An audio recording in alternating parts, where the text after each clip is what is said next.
Hi, my name's Terry King. I met Rod Pardey Sr. in about 1973.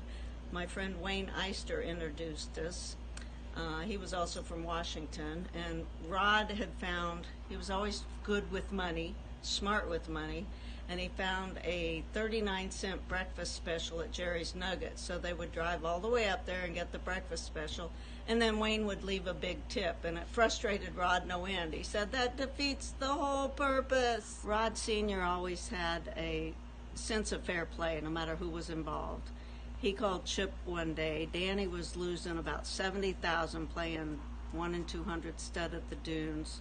Danny had just had a hair transplant, was all drugged up. Chip called Danny, who said, "There's 6 guys not from the continental United States playing." Chip said, "Yeah, and there's one from outer space.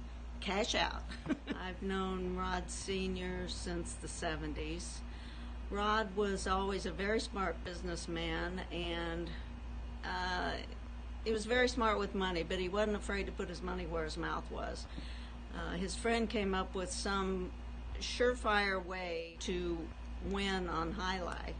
He had figured out if you covered every single way there was to bet it, that the worst they could do is split it with another ticket.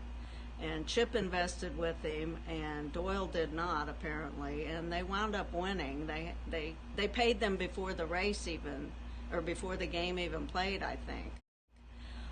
Another time, Rod Sr. had a slot team, and Mrs. Binion would get very mad at the teams that would lock up banks of machines. Well, Rod knew that this one bank of machines had an earn on it, meaning it should hit any time after about 75,000.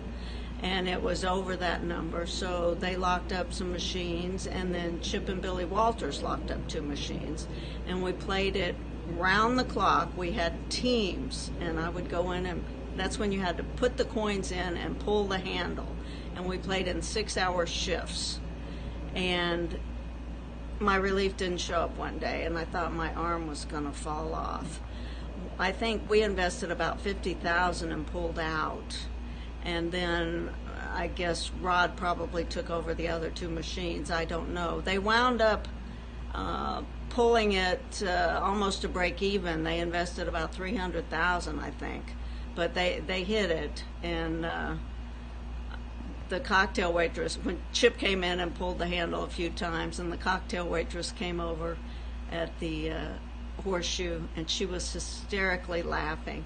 She knew us from poker, of course, and 2 young guys were sitting at the bar. One of them said, "You see what a tough town this is? You see that blonde kid over there?